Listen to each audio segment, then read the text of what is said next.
Herbal medicine যদি খাওয়া হয় তাহলে আপনার লিভার, কিডনি, হার্ট এসব নষ্ট হয়ে যাবে, খারাপ হয়ে যায়। এটা আমি বলছি না, রুগী বলছেন।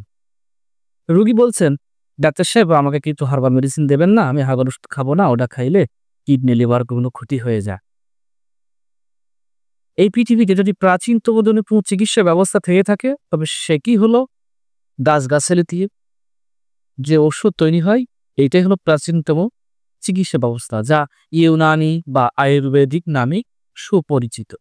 আমরা হার্বালও বলে থাকি।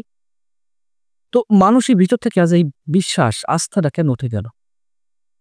কেন মানুষ আজকে হার্বাল ওষুধ খেতে ভয় পায়? এর জন্য দায়ী কে? বাংলাদেশে বিগত সময় থেকে বর্তমান সময় পর্যন্ত দেখা যাচ্ছে যে হার্বালের নাম ভাঙিয়ে, ইউনানি আয়ুর্বেদিকের নাম ভাঙিয়ে এত পরিমাণ ভেজাল ওষুধ উৎপাদন করা হচ্ছে যে শহর থেকে গ্রামগঞ্জে প্রতিটা জায়গায় ভাইরাসের মতো ছড়িয়ে গেছে। মানুষ ভালোটার জায়গায় খারাপটা গ্রহণ করার কারণে মানুষের এই ইউনানি আয়ুর্বেদিকের উপর আস্থা হারিয়ে যাচ্ছে, যা খুবই দুঃখজনক।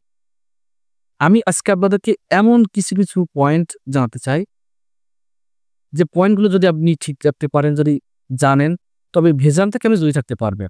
আসসালামু আলাইকুম ওয়া রাহমাতুল্লাহি ওয়া বারাকাতুহু। আমি ডাক্তার হাকিম এম আবু সালেহ নাহিদ। আমি আজকে আপনাদেরকে ইউনানির নামে, আয়ুর্বেদিকের নামে, হার্বালের নামে যে ভণ্ডামি হচ্ছে, এই ভণ্ডামির কিছু পর্ব তৈরি করছি যেগুলো জানলে আপনি সচেতন হতে পারবেন। আমার আলোচনাটি যদি ভালো লাগে অবশ্যই লাইক করবেন, পরামর্শ থাকলে কমেন্টে জানাবেন এবং চ্যানেলটি ফলো, সাবস্ক্রাইব দিয়ে রাখবেন যাতে পরবর্তী ভিডিও আপনার নোটিফিকেশনে চলে যায় এবং আপনি ভালো ভালো এই ভিডিওগুলো দেখতে পারেন, জানতে পারেন, শিখতে পারেন, সচেতন হতে পারেন। বন্ধুরা, বাংলাদেশে ওষুধ জেনেরিক নাম একটা, কাজ করে আরেকটা।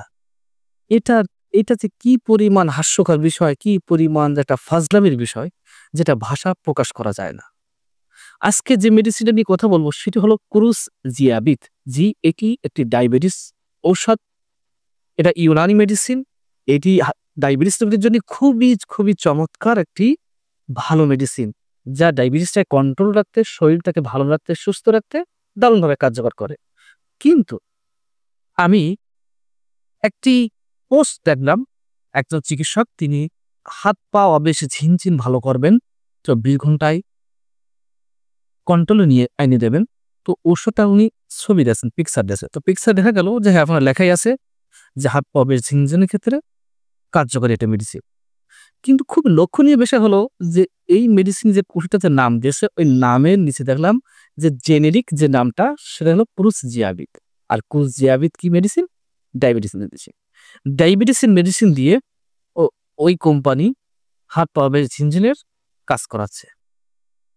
এটা যে খুবই বড় ধোঁকাবাজি রোগীর সাথে, এমনকি আমাদের মতো হাকিম, চিকিৎসকের কাছে এটা খুব বড় ধোঁকাবাজি ছাড়া আর কিছুই নয়। এমনকি তারা সরকারকেও ধোঁকা দিচ্ছে। কারণ তার লেখা অনুযায়ী বোঝাই যাচ্ছে যে ওর ভিতরে স্টেরয়েড কেমিক্যাল ব্যবহার ইউজ করা হয়েছে, ওর ভিতরে হার্বস নেই। হার্বস যদি থেকেও থাকে তাহলে ক্রুসজিয়াবিদ কি করে হাত পা বেশ ঝিনঝিন এবং গ্যারান্টি সহকারে এই ওষুধটা চিকিৎসক বলতে পারে?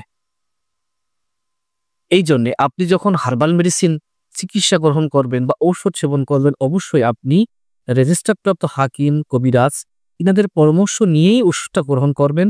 তাহলে আপনি ঠকবেন না, আপনার আস্থা হারাবে না। আপনি নিজ থেকে কোনো ওষুধ ক্রয় করবেন না। ফার্মেসি থেকে ইচ্ছাদি মতো ভিটামিন, সেক্সের ওষুধ, ক্যালসিয়াম, ব্যথার ওষুধ, যে ওষুধই হোক আপনি ক্রয় করবেন না যতক্ষণ পর্যন্ত না কোনো রেজিস্টারপ্রাপ্ত হাকিম আপনাকে প্রেসক্রাইব করে দেয়। সচেতন হন, সুস্থ থাকুন। সকলকে ধন্যবাদ আমার ভিডিওটি দেখার জন্য। আসসালামু আলাইকুম ওয়া রাহমাতুল্লাহি ওয়া বারাকাতুহু।